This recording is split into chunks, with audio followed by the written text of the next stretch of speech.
Thank you for attending my speech today. I really appreciate it. Recently, my cousin came to visit me, and we got on the discussion of how her daughter is graduating high school this year, and how she's already being courted by multiple colleges to play on their volleyball teams with the promise of an athletic scholarship. And she's really grateful for this assist because she's really doubtful that she could afford to send her kid to school otherwise. And this led us on a discussion about famous dropouts such as Bill Gates, Steve Jobs, and Mark Zuckerberg, very brilliant and financially successful individuals who dropped out of schools like Harvard University and achieved their fortunes despite the benefit of a higher degree. Individuals who, along with other billionaire dropouts, have an average net worth of $9.4 billion, nearly triple that of billionaires with PhDs at $3.2 billion. And this led to the inevitable question of, is college worth it? So, as the father of two little boys with a hopefully bright future ahead of them, and as an adult who has decided to go back to school to finish my degree, my goal today is to convince you that going to college is worth it. So to help my position, I'm going to present on these three main topics: the arguments against a higher education, the compelling reasons to attend college, and the hard figures that differentiate the two sides. In the aftermath of the worst economic disaster since the 1930s, many Americans and even degreed scholars feel that college is not worth it due to many reasons, such as the cost. In a recent Pew Research Center study, along with a study by the College Board entitled Trends in College Pricing, they found that the cost of a four-year public education today is $83,000. And they project that the same education 18 years from now will cost $201,000. And because of these rising costs, 75% of all Americans feel that a higher education is out of their reach financially.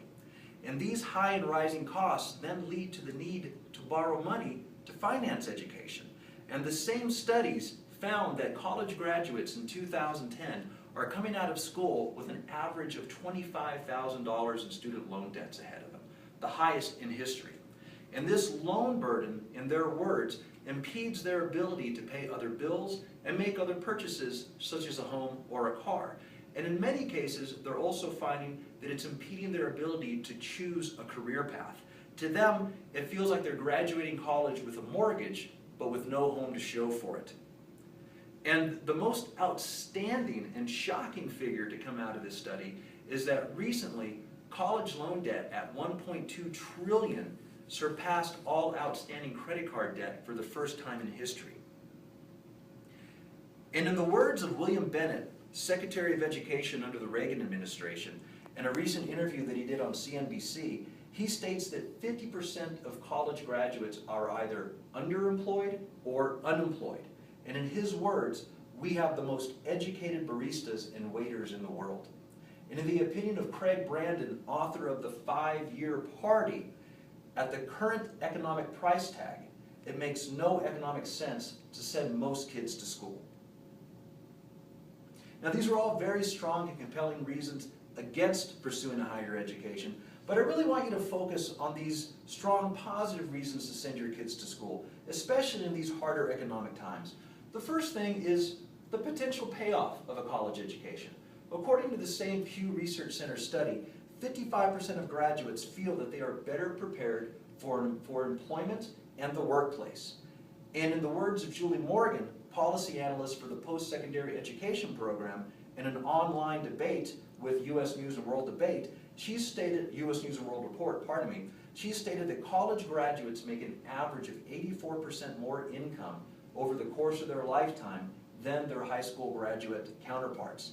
And in the opinion of Kent Barnes, EVP for Augustana College, he says that the experience and purpose of college enriches individuals, society, and our culture.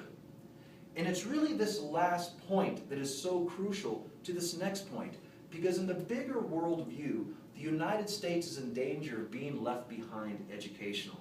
The same, according to the Pew Research Center study, only 42% of all 25 to 34-year-olds in the United States have a college degree, compared to 58% of all 25 to 34-year-olds in countries like South Korea and Japan.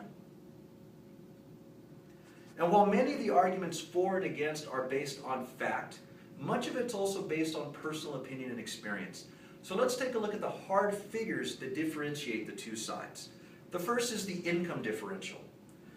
So according to the US Census Bureau, college graduates their income will be almost 2 times that of high school graduates, averaging $2.1 million versus $1.2 million in their lifetimes.